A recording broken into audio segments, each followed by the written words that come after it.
The Walking Dead was pretty popular when it first started airing, but then it got worse at telling stories and made some really strange choices later. Even though they could recover from some of that, the damage has already been done. Rick Grimes wasn't in the show during the last few seasons, but there was a period when the show had too much trouble. In this video, we'll discuss the worst episodes of TWD. First off, The Other Side and Time for After. In this episode, Simon and the rest of the Saviors put more pressure on Hilltop to give them supplies and stay loyal. But Rosita and Sasha want to get back at Negan for killing Abraham by killing the Savior leader before a war starts. This episode had the same problem as many other episodes of TWD, because it stopped the action because it was getting close to the end of the season. Even though the episode could have easily set up the season's final act, there were still 2 more episodes to go. Because of this, the writers felt they had to make filler episodes that didn't add to the story. Time for After starts after Jadis and the Scavengers lock up Rick. They make him fight an armored walker so they'll help him in battle against the Saviors.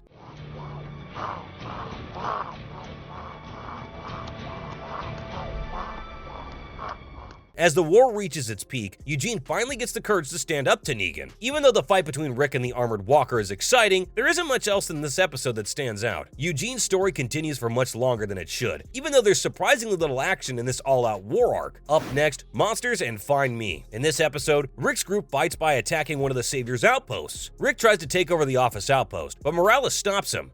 This whole time, it was you. You called your men in for nothing.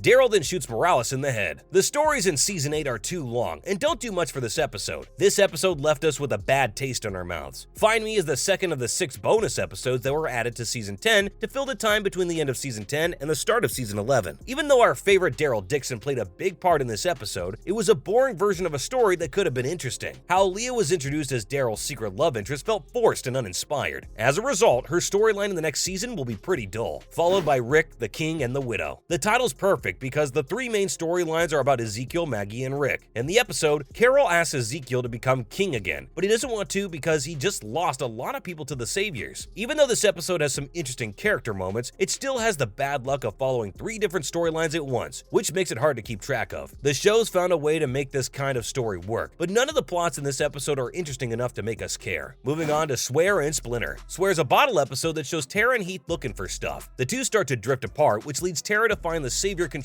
village of Oceanside, which is far away and isolated.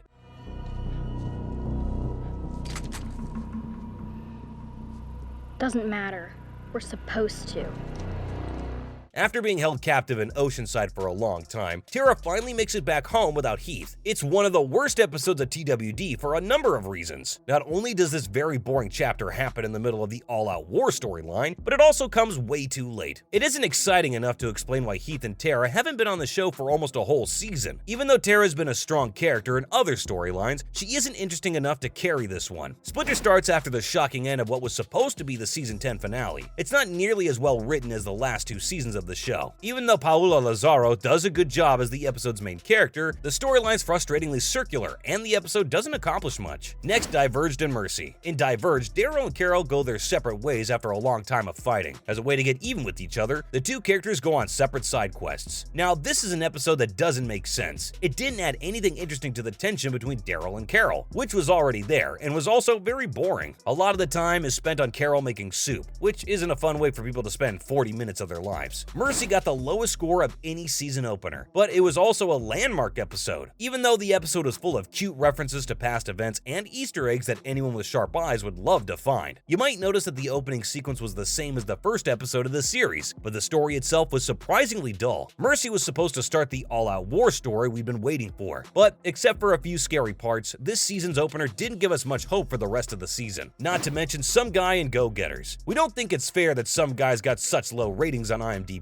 In this episode about King Ezekiel, Gary Payton gives his best performance of the whole series. After an attack by the Saviors, Ezekiel loses his army, his favorite tiger, and his courage. Payton's portrayal of the guilty and sad Zookeeper King, who worked before the end of the world, is haunting, which should have saved the episode from being on this list. On top of that, we get a classic version of Rambo Carol, and the episode ends with a really cool car chase. Season 8 has a lot of flaws, but Some Guy, which has a low IMDb score, is a real gem that not enough people know about. In Go-Getters, Alexander Alexandria and its allies are at one of their worst points when they're fighting against Negan and the Saviors. Tensions are high as Sasha, Jesus, and in his own way, Carl, start planning ways to kill Negan. Jesus and Sasha devise a Metal Gear-style plan to get on a Savior truck without being seen. Carl and Enid bond over roller skates at the same time. We never really liked how Carl and Enid were together, which could be why this episode didn't do well in the ratings. This time spent together turned out to be a ruse. Carl was actually looking for a chance to get on a Savior truck himself, and Jesus ended up on the same truck Carl was looking for. Let's learn more about Last Day on Earth. Last Day on Earth's just a plain bad episode. It's not bad, in fact. It's actually one of the best Walking Dead episodes overall. But why did it make its way onto our list? Well, for starters, no other episode of TWD has had as much tension and fear buildup as this one. Last Day on Earth's annoying because it shouldn't have been the last episode of the season. The notorious decision not to show who Negan killed after his great introduction takes away from the power of the scene and ruins one of the most famous parts of the comics. The Walking Dead's version of the Red Wedding from Game of Thrones should always be remembered as one of the most shocking things to happen on TV. If Last Day on Earth had come in the middle of the season, the finale could have been the most shocking moment of the whole show. Instead, AMC's cheap way of marketing backfired in a big way, and our interest in The Walking Dead fell the most. It just goes to show that marketing really is everything. Coming up, How It's Gotta Be. How It's Gotta Be is fine most of the time, but in the last 2 minutes, the producers changed the rest of the season and The Walking Dead as a whole. This is the episode in which Carl Grimes' bite was shown. The decision to kill Carl was one of the worst plot turns in the show's history. It's the only creative choice in the Walking Dead universe that comes close to Season 6 cliffhanger in terms of being the biggest mistake. Not only did that decision change the show's future significantly, but it also showed that ratings and money were more important than story and logic. This is one of the biggest and most frustrating things about the show. Still, we can't deny that Carl is one of the Walking Dead's most important characters, and stays that way until the end of the comics. His death changed the show and characters in so many ways. Next, the Damned and Rogue element. Even though the Damned's full of action, the scenes are so badly staged and shot that it's hard to care about what's happening. Guns never run out of bullets, but the episode feels completely meaningless until the end when a character from Season 1 makes a surprise return. The episode's important because it introduces Alden and Gracie, and Aaron takes in Gracie. The last season ended on a pretty good note, which was hard to do since the Commonwealth arc wasn't as action-packed as previous arcs. Rogue Element's the worst episode of this last season because it's about a hurt Eugene falling down a rabbit hole. Eugene's looking for his girlfriend Stephanie, who suddenly disappeared after she was the one who brought the group to the Commonwealth. This makes Eugene look into conspiracy theories, which are true in the end. His need to find answers fits every stereotype, right down to the paper-filled walls. Finally, time for After. This episode does a lot to set up Eugene as a loyal savior. It also forces the audience to spend more time with Jadis and her strange junkyard clan. Everyone often makes fun of Jadis and her scavengers. They're used as examples of how far TWD fell during seasons 7 and 8. For no reason, Eugene spends 3/4 of the episode fully embracing his more evil side, only to have it all taken away in the last few minutes. Season 8 isn't good at making characters do things that make sense. And on that note, that's a wrap for this video. Were these episodes really as bad as the rating shows? Let us know in the comments below. Make sure to give this video a thumbs up and subscribe to our channel for more videos like this. See you in the next one!